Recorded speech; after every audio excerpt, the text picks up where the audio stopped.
So to be clear, this is not AI session. So if you're looking for AI, door is there. Okay, so thanks for coming by, and then hopefully you keep enjoying the conference, right? And then, how many people are heard about Quarkus? Okay, I have Legos here, and then if you're interested, and after talk, please feel free to get, and then make sure to build the Lego, Quarkus Lego, and then post the LinkedIn and tag me, and that'll be helpful. All right, so we're gonna a little bit talk a little bit about like a Java and more like a performance standpoint, how to make it better, because AI is super popular right now, but still you play with the general non like a just deterministic, like a general microservice application. On the like maybe your local machine and virtual machine and physical server, even some cloud. How many people are using Kubernetes? Okay, you are totally right room today. Okay, so my name is Daniel. I'm from Red Hat and like do a lot of stuff Java for the last 30 years. And yeah, here's my many contribution like a Java champion and among others. And I'm from Boston, by the way, so you can Google me if you have any question after the session, and then we can contact and keep in touch with that. And then you can also prepare to social media. You can find the Daniel number 30, because there are many Daniel around the world. So I end up with the number 30. All right, so why Java should be improved, specifically cloud native environment, which is most likely Kubernetes with a container. Because people already know Java is not fast to start up, like based on complexity, how your application is built. So still, so how many people are using Java 8 today? Oh man, Java 6. No, I actually met one person at Quarkus LangChain4j booth earlier today, and he said we are using Java 6. Okay, I think you're actually using like a zombie Java version, Java 8. It's a grandfather. It's a 26 actually came out a couple of months ago. Yeah, during the Java one. Anyway, so Java was perfect 30 years ago, and then at a time it didn't need to be like a scale out maybe 10,000 or 1 million container-based Java application. And then nobody actually didn't much care about how fastly my Java application start up and then a warm up kind of thing. So that's Java like a slow start, and then whatever you say, core start. And then your application maybe put in a lot of functionality. You can say modules or modularity. And then here is a one module for like a subscription, this module for customer services, this module for like a data transaction. And you put it all together and then make a fantastic monolithic application using like a Word and ER file. And it's not gonna 10 like a megabyte. It's more like a 1 gig or 2 gig. And now, okay, how do we bring this application into Kubernetes? Oh, you can actually do a lift and shift strategy or practice containerize it. You just define what is your runtime and dependency library and like a operating system call, something like that. Easy peasy. You just quickly just create a Docker file and then compile, build, use a Docker command or a Podman command. That's it. And then it making bigger. And then the large container image is gonna be a big challenge for DevOps engineer or platform engineer, because a large container image, it takes a lot of memory, CPU, storage, and networking, among others. So, and then now people, okay, so even like a vendor, okay, you can containerize whatever your application into cloud and Kubernetes. But now after that, you realize, okay, that's not good. So we need to refactor our heavy Java application into more microservices way. And after that, we're gonna containerize again. But another problem is, so we can like split into one big monolithic application into hundreds of microservices, but that's not the end. So what about the data transaction? So do we still need to like a Oracle database or NoSQL, or like a small PostSQL? What kind of database are we going to use there? How do you manage a connection pool and session management, among others? There are many challenges for that. So that's why the containerization is kind of journey, not happen. Maybe you can ask like a AI tool today, but it's not going to give you like a single solution in next couple seconds. That's all kind of problem and like a Java stuff, specifically containerized and Kubernetes. So a little bit detail kind of stuff, and then Kubernetes actually doesn't much care about your application based on Java, because the Kubernetes fundamentally, okay, what kind, I don't care. You can bring any application running on Kubernetes, Java, JavaScript, Python. If you want to COBOL, go for it. And then Kubernetes actually doesn't care. I just need to keep looking at my application as a container pod. And then with the fantastic feature of a Kubernetes, it's like a health check and like a based on readiness and liveness. If we got something, any update from you in the next couple seconds, I'm more than happy to kill you right away. That is the like a health check by Kubernetes. Don't worry, I can restore you in a second. That is a replication, and that is what people say like a cat versus like a cattle kind of thing. So something going kill, that is a very normal situation in Kubernetes. The problem is here when you're looking at inside the container, and that was Java application. And Java application in the behind the scene, yeah, we're gonna pulling down container image first for the container registry, like a Docker Hub, Google Container Registry, or Quay.io, and then pulling down and then deploy to available worker. And then the worker knows starting that container as a process. Inside the process, running on JVM, and run your application like a Spring Boot or like a JBoss or WebLogic. And now it takes some time. But Kubernetes doesn't have any good patience. Okay, oh, you don't respond to me? I'm happy to kill you. And then restore a new thing. And it takes another minute. Oh, you got a something problem too? Let me kill you again. And it really happened over and over again. And then the platform engineers pissed off. Hey, dude, what did you do? After you changed something, your application never ever running on Kubernetes. And the developer side, I don't know, it's your problem because that application all the way working on my local machine with a small memory footprint. So you did something wrong. Don't ask me, never ever call me again in the middle of midnight. So that's really happening. And so one of like a end user story in the Quarkus community, the Vodafone Greece, they actually use Spring Boot a lot, and then that really happened this exactly same problem on Kubernetes.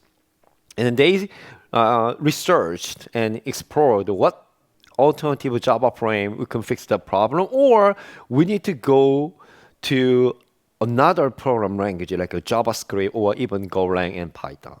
And they ended up with a Quarkus, and then switch with the Quarkus, they actually fixed this problem, like a no more zero, like a killing over and over again by Kubernetes.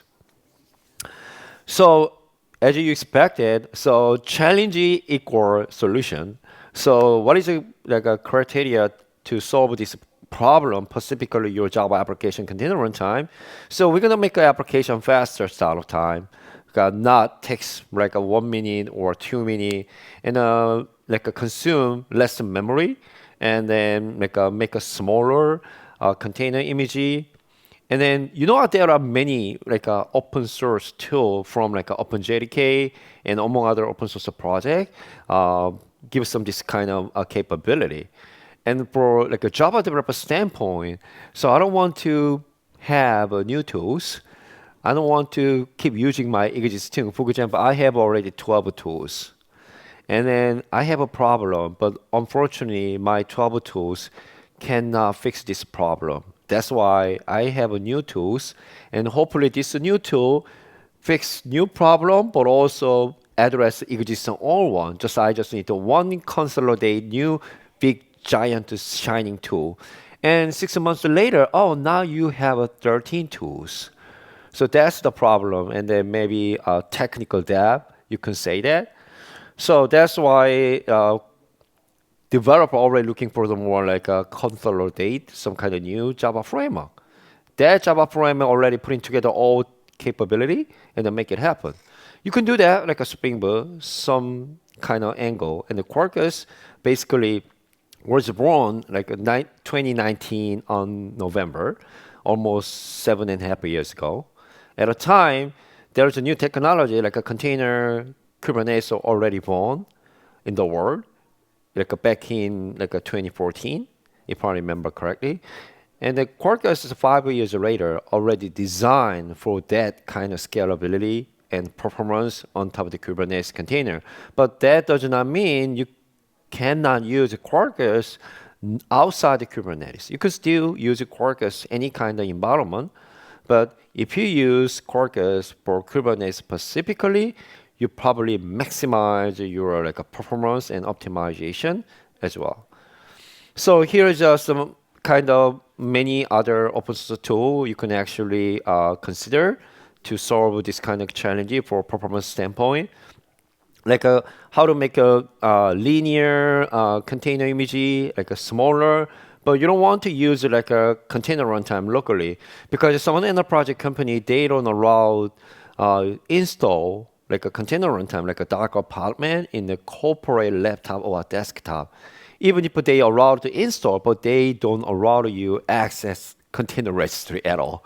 So what do I do suppose kind of thing? Just using Docker PS, I can't even run any container image at all. Or they can maybe allow you access the internal container registry rather than outside the public container registry. But there's still like a limitation, like an internet connection, because you cannot access the internet in your company. So in that case, maybe this is going to be good, very linear thing. And then GraalVM, like a native image. So how many people actually have some experience using like a native comparison with Java? No one? Anyone heard about the GraalVM buffer? Oh yeah, fantastic. But you don't like that? You don't trust that? So the I understand that the native comparison is not part of a daily job for like a normal Java developer for sure. But in case your operation team, okay, this application maybe can be, should be scaled out like a 10,000 at some point in future. For example, we have some special event like a Mother's Day or a Black Friday. In that case, yeah, we're gonna scale out really fast, like from 10 application to 100,000 application using Kubernetes, a horizontal pod or scalar, something like that. At a time, it needs to really fast scale out. Yeah, Kubernetes already order, okay, you need to scale out 10 to 100,000, my job's done. And just keep looking at, oh, you're not ready? I'm gonna kill you right away. So that's why it's not only fast scale out, it's a really fast startup. So GraalVM is a part of like a Oracle the effort. So they invented this one to make a faster startup time, not even using JVM, not even running on Java virtual machine. They own runtime, like a software VM. So it's like a make a executable file. Like when you're using Windows operating system, you can find like a exe, like a extend file. It's usually you can just run that executable file after you build native executable file. It's based on your operating system. When you build by default, the native executable on your like Windows, they can only run on Windows. They can be running on Linux or Mac OS. But you can actually put under some parameter, like a platform type or architecture type, and you can build specific platform type. You can build like a Linux operation type binary file on Mac OS or on Windows. That is GraalVM stuff. And then the CDS and the CRaC, I'm going to a little bit talk about that a little bit detail on the next slide. And the CDS class data sharing between the application. This is more like you don't need to still use GraalVM because the GraalVM make a faster, smaller file, but it's not easy to troubleshoot. Not like you could not find any heat dump, or you got some error, and then it's really hard to find what root cause is. So for the developer, you couldn't keep doing like a JVM mode and like a traditional way. And then once your application is complete, and you probably maybe quickly just specify the native image build. And then actual native image build should be happening as a part of your pipeline rather than the developer local machine because it needs a lot of memory consumption at all. Then not only high scalability, but also when you deploy applications sometimes like a serverless platform, like a Amazon Lambda or Google function and Azure function. But the application feature exactly same. But just deploy as a serverless, like a different deployment method. At a time, GraalVM is really fast rather than others. And the CRaC is make a snapshot, some kind of point of your JVM. And the later is a new part of Open JDK project. It's try to improve Java itself, still running on JVM, like fast as like a GraalVM, like a native executable. But it's still very experimental thing. And then you can actually put it all together in a Quarkus in a later day. And then like a zip, already I mentioned here. And then it's basically you design like your container architecture, like a layer architecture. Most likely, how do you design this architecture? You can actually write Docker file. But today, many people actually don't create Docker file. You can just use existing Docker file or just relabeling existing container image. Maybe some other like a container builder. Their job is to create the Docker file and create Docker image and build and maintenance as well. And inside your layered image, you can see that there are dependency library for your application and like a JVM, like OpenJDK or Oracle JDK or Azure or whatever you need and the version and like a system API layer to connect to your like a Linux kernel, something like that. And the most important part is your application itself, like a Spring Boot or Quarkus or Hello microkernel or even Oracle application. And then thing is, whenever you change the code, part of your job, you're probably not going to change the rest of the layers, only change your application layer. So you change the application, add a new feature, and then update the existing feature in a bug fix or performance issue or security issue kind of thing. So this zip, just keep changing the application layer, and then you can actually use existing packaging major like a Maven command line or Gradle command line. You don't need to actually install 13 tools. It's you can use existing tool, which is great, and you don't need to actually run like a Docker or a Podman as a container runtime to build container image. And then like for example, sync command line like a Maven compile, and then you can put in some like profile on your and the dependency kind of library on your like a Maven project, for example. You could just quickly run and build your image like a Maven command line as well. So yeah, as I mentioned earlier, GraalVM is still one of the good things is a trade-off. So when you build just a jar file, maybe it takes like less than 10 seconds or less than 20 seconds. But when you build same native executable file in the same machine, maybe it's maybe 3 times longer or 4 times longer, depends on your machine. So I'm using M4, the Mac OS, and I actually have a 64 GPUs here. So whatever you whatever I build, so native is really fast. But when I build same application, maybe like a 10 years old, like a corporate laptop, maybe I'm gonna take a quick break. Yeah, and then come back 10 minutes later. So it depends on that. That's why I'm saying maybe you need to do like a native build at least once to verify your native build works, no error, and then working properly as a functional checking.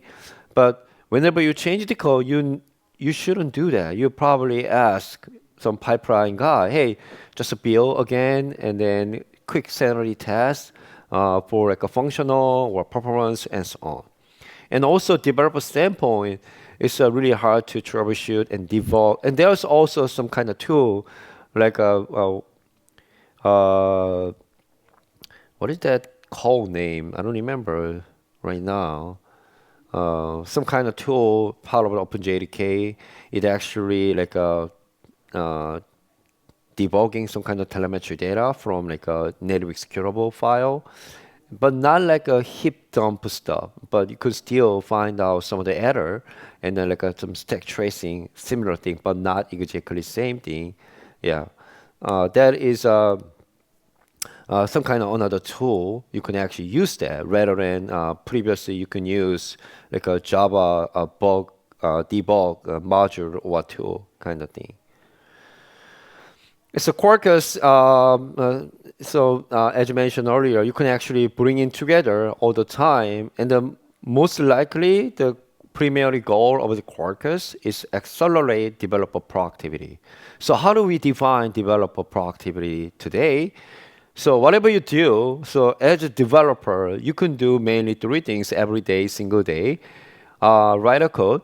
Doesn't matter, you're going to ask AI, like a cursor or Claude, hey, generate my code. Doesn't matter, you already write a code.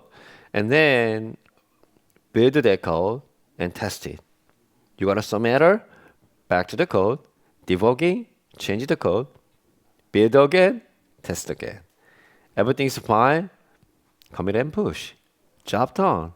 Go home and enjoy your rest of life and rest of the day. That's always happening. So that is your part of a job, you can say, in order to process. And then that is a if we could make you be done that job way faster, that is a productivity. So if you could do whatever you take any like a Java framework today or previously, you're going to create maybe 5 different REST services connect to like an Oracle database or PostSQL at the same time, and then rendering to front-end application, which is to communicate with the front app like a Node.js or TypeScript, something like that. You need to take more than 5 days, make it happen before you ask surely commit and push. But if you could do exactly same implementation, maybe in 2 days or even half a day, that is a productivity. So whatever, because Quarkus add a new feature or improve existing feature, most likely first priority, we're gonna increase developer productivity, which means I don't know which one, I know how many people actually join earlier session, me and Kevin. So we showed some of the code in the Quarkus LangChain J. And then when you're using pure LangChain J for agentic AI or Gen AI services, you put on a lot of like a definition or initialize some of the like a boilerplate code.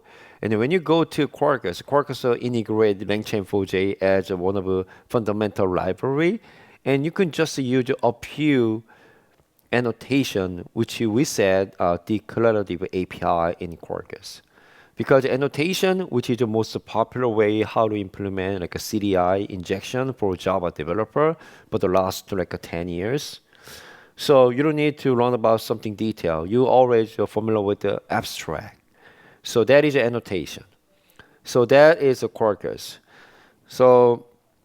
But a lot of people like ask me, because we are using Spring Boot today, why would I use a Quarkus instead of? And then should I use that, or maybe fun stuff, or maybe even enterprise already kind of thing?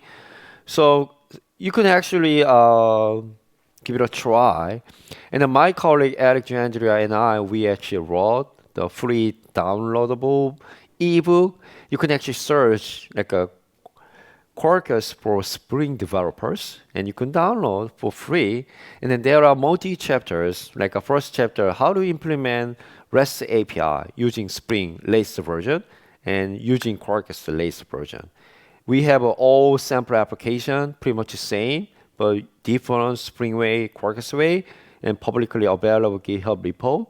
And the second chapter, how do you implement data transaction? How to implement event-driven application, how to implement cloud application. Every chapter is a use case. And then sub-chapter, Spring Quarkus. And then there's no single line of thing, Quarkus is better than Spring Boot another way. We just give some example, give some use case, and give some actual source code. And it's your call, decide which one would be better. Maybe, oh, this case, I think Quarkus is better. But that case, Spring is better. It's your call. But when you maybe think about Quarkus, maybe your next journey, next pilot project, maybe that is a starting point to figure out how Quarkus works and what that looks like. And here's some kind of numbering, and then you can see that in the bottom here. So Quarkus.io, the benchmarks URL, we don't hire anything. So we can keep updating this benchmark test to compare Spring and Quarkus, and using like a OpenJDK, like a Z compiler, or a native executable running on GraalVM. And then so you can see that like a booting and startup and the first response time, including that, it's a Spring is like a 2 times slower. And also even GraalVM is also more than 2.5 times slower. And then what about the memory consumption? You can see that Quarkus, Spring, and JVM and GraalVM, you can see that it's a way bigger memory consumption. So if that maybe it's a 267 or 567, because I have like 64 gigabyte, well, why would it be matter even though? But just imagine that it's not one single application on your local machine. Imagine that it can be scaled out in the Kubernetes. You can imagine it could be maybe 10,000 some point in the future. It's going to be multiplied, and there's going to be problem and throughput as well. You can see that maybe like a 2.5 times better Quarkus. So this is really good come number, because when you maybe consider Quarkus, but maybe your architect people, hey, come to you, hey, so what about the performance standpoint? So which like numbers? Can I find some numbers? So this is maybe good, like a performance thing. And then we have actual like a performance architect from Quarkus team, the Quarkus LangChain project booth, Sane. So if you have any more detailed question about that, and then feel free to stop by there, and then he's going to really talk about that. And so when you run the multi-microservice application and running on each individual JVM, and then so traditionally that Java application just try to parse the class data individually at the start of time. If you have a 10 Java application and running on 10 separate JVM, like a microservice architecture standpoint, and then that parsing job happening 10 times repeatedly. That's not good. That's not productive. That's not efficient. So that's why. So how do we solve that problem? We probably kind of like sharing the parsing class data among the Java application. That is the main concept of the class data sharing, CDS. So how do we do that? So you can actually pass down some of the JVM option on your Java application, like as you can see, the create to share the archive, and then use that share the archive with that. And then compared to traditional without this CDS, it's a little bit startup time faster, and the memory usage is lower. But we don't actually measure what benchmark test for that, because it's could be very different numbers based on your application. So even if we give some, oh, this is like a like a 10, maybe 10 second, this is a 2 second. And you say, oh, 5 times faster than that. But when you actually use your actual real application, you don't know. Maybe it's most likely like a 2 minute and 1 minute, 35 seconds. So that's what we don't measure at a time. And the CRaC is to make a snapshot, some of the point over your JVM. So because of the one of the reason using the CRaC, you don't want to use in GraalVM because you're probably not going to maybe 10,000 scalability. Like between somewhere like a 50 to 100, but still maybe a lot, but not like a super large container like a platform. But you can also keep great developer experience to debug and like application development stuff like a JVM. But you still want to make a really bit faster time, even not like faster GraalVM. That is a CRaC. So you don't need to just keep checking on all like from the start when you start new Java application. So looking at the last of line, so it's a nearly stand-up. So for example, same application like a simple coupleless API application. When you run traditional JVM, it takes like a 2 or 3 seconds. Let's say that, and then native image with the GraalVM, it's like a 20 millisecond, like a maybe 100 times faster, something like that. And then the CRaC is a 200 millisecond or 3 million second. So it's still faster enough than traditional JVM startup. But if you expectation goal specifically serverless, and maybe that's fast enough, yeah, you can go to with the CRaC. But that's not fast enough, maybe you can go to native executable, something like that. So one thing is the Amazon Lambda a couple of years ago, they actually provide a new feature like a snap start, which is really fast, even faster than GraalVM, like a native image. So what happened behind the scene, they're actually using Quarkus with the CRaC. So that is really fast, even faster than GraalVM. But the thing is, speed is not your matter. Because, okay, so speed is really good, faster startup time. But in a still, the JVM size and then like your file size is still big rather than GraalVM stuff. And then serverless, you still some kind of download and running on and store your Java file, like a Java file somewhere in an S3 bucket. It still spend a lot of storage. And whenever you actually warm up and hibernate it or scale down to 0, and you're still using some kind of networking, like a Amazon, like a API gateway or a router or among others. So that all behind some like a cloud resources still required. Doesn't matter GraalVM or JVM. So if you feel some kind of burden to pay a lot of resources behind the scene with the JVM, and you probably go to GraalVM. But you don't much care about that behind the scene cost. We just make it really fast. That is our own mission critical stuff. And then you can probably go to CRaC with Amazon, like a snapstart kind of thing. So this is how do you actually make it CRaC, the coordinate, restore, and checkpoint. So application initialize like the JVM, like a zip compile, and then you can actually using the J command line, and then JVM like make some snapshot, and then whenever you reload and then load the new application, and then you can actually use the existing snapshot rather than make a new kind of thing. So that is a really fast instance on the CRaC. So let's go to the demo, and I'm going to show as much as possible today. So just in case never ever thought about the Quarkus. So here's the Quarkus.io. It's like a landing page, like an official community page. And you can see that here's a Quarkus benefit. And you can also see some of the performance thing here. And then when you go to extension, this is like an ecosystem. So today you can have more than 800 extension.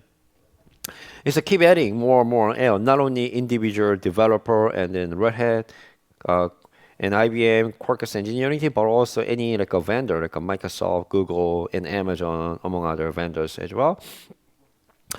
And then go to like this is like some Spring initializer, like a project generation. You can actually change whatever you want, like group, artifact, and Java version.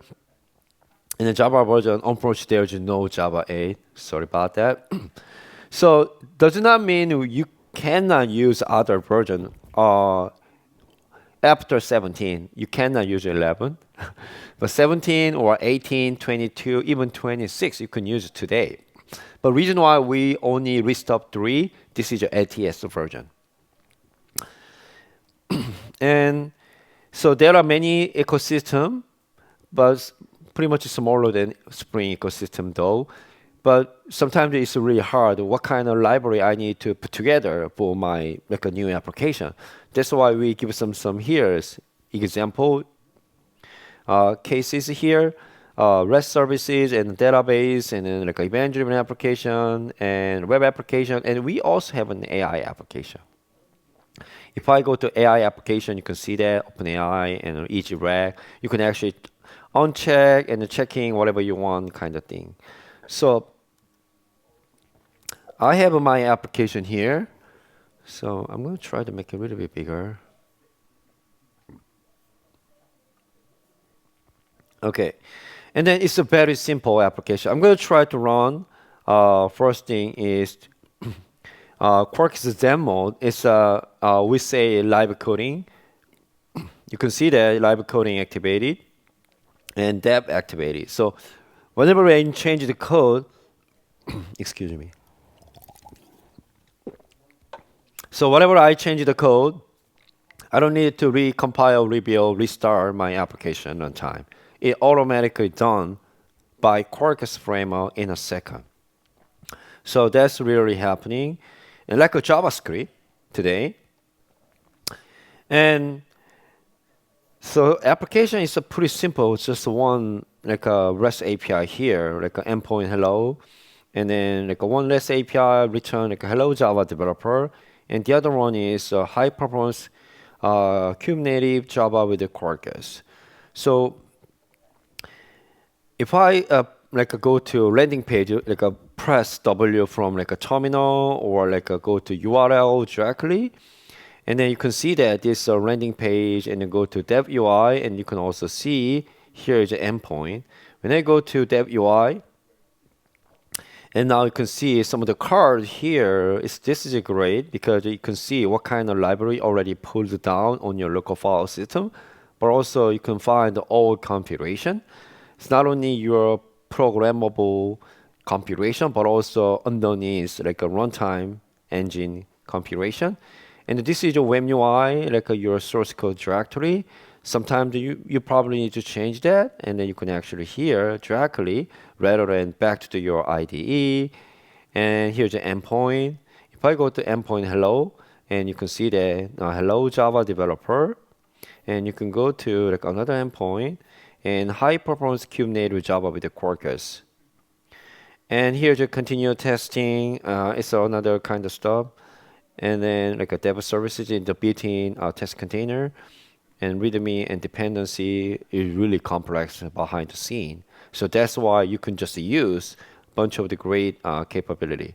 So if I go to a workspace, just for fun, if I go to Java developer at DevOps UK,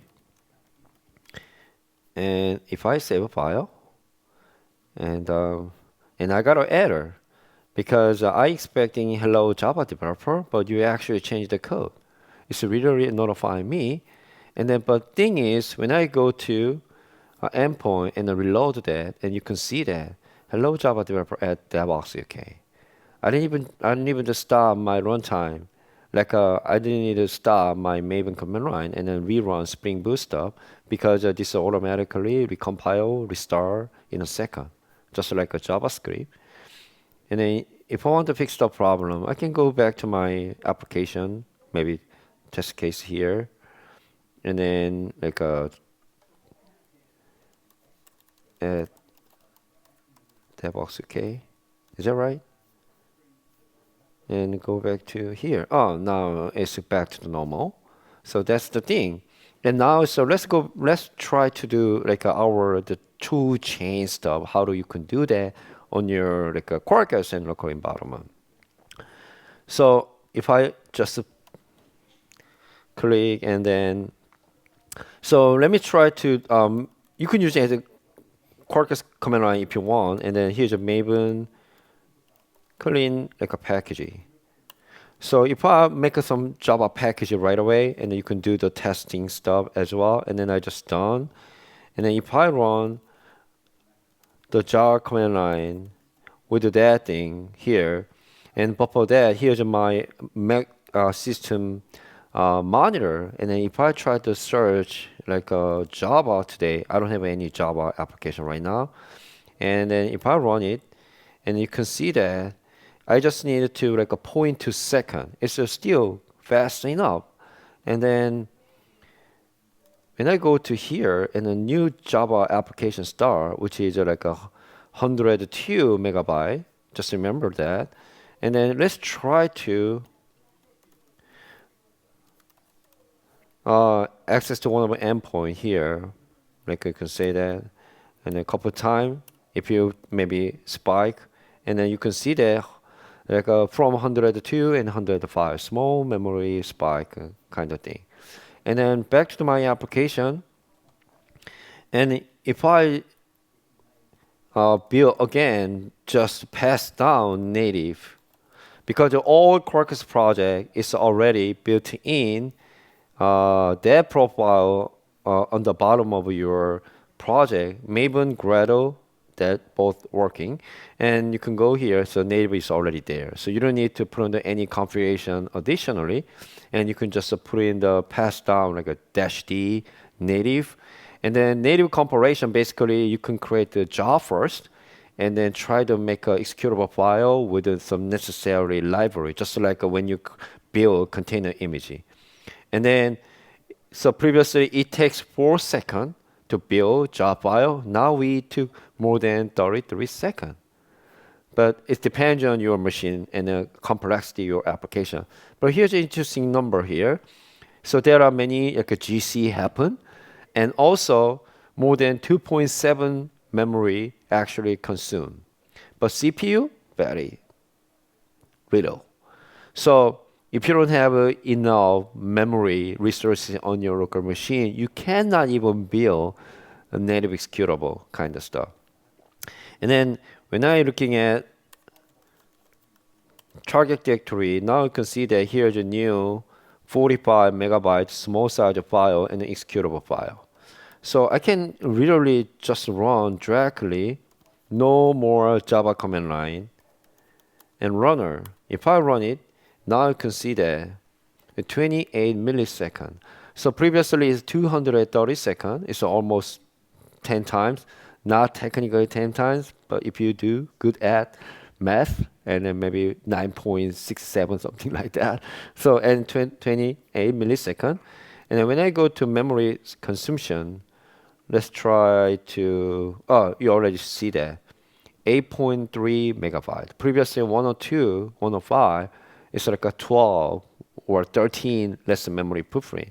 So, but we're going to try to like a endpoint, like a hello, which is a hello Java developer at DevOps UK. And then it's up from 8.3 and 9.6. Still small, maybe less memory spike at all. So that's the, maybe you can maybe consider GraalVM, but in reality, you probably have a very complex application at all. And then I'm gonna try to, I already edited here one of the extension, which is a Maven Maven library with the container image. This allowed me just to container build. So if I run something, I'm using like a Podman, by the way, open source. And if I go to Podman, let's say, image and the performance, and I don't have any image, this Java application. And then go to my application property. I just need to add some like a compilation, and then back to the application. And then I'm gonna just package again. And then I just put in a few compilation keys and values. And I'm gonna make a build this image, and then set up like a image, like a tag, like a core.io, because I'm gonna end up posting and pushing this application image into Quay, my account, and the image name here and the tag here. But I didn't comment out push, but you can actually directly push it to remote container registry. But other than that, I need to verify this application actually working on my local machine first. And then it will take some time, but when you put it there, and then it actually push there. So in the meantime, let's give it a try to, I already pushed this image into containerized, which is quay.io, but that is not change source. It's still hello Java developer and DevOps, not DevOps UK. Because when I go to my quay.io, you can see the 1.0 tagging, which is yesterday I actually just tried to push that from like a venue Wi-Fi networking. Took a long time.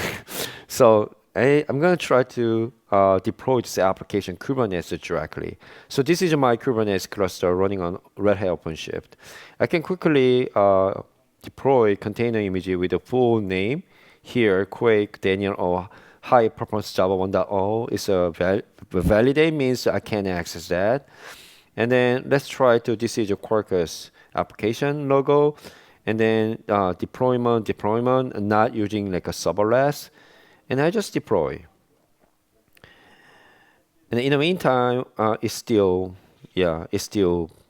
building based on, because you need to try to access the remote container registry like OpenJDK 25, because I'm using 25 today. It's reading on base image, but based on network, it takes some time. Okay, now my application here, if I here you can see that the Quarkus, and I check it on pod count number 1, and then go to view logs, and you can see that Quarkus version 3.3.5.1, and then when I go to here and detail, oh no, it's a resources here. Oh, yeah, you can see that the route URL, how to access the application. And then if you go to hello endpoint, you can see the hello Java developers, because this is a previous version, not DevOps UK stuff. And then go to performance, and you can see the high performance Kubernetes Java with the Quarkus. It's a functionality working.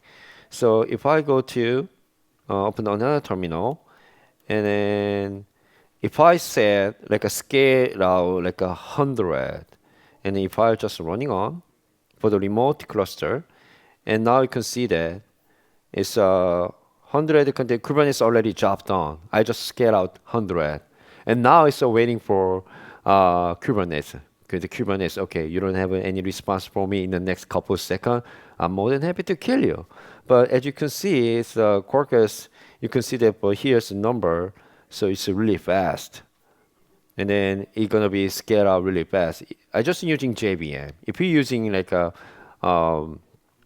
GraalVM, it's way faster kind of thing. So now you can see that 100 container is already start up really fast, like a 10 seconds, something like that.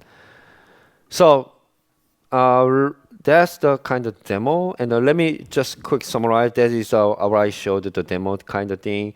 And there are a couple of like a practical tuning guide and the tips.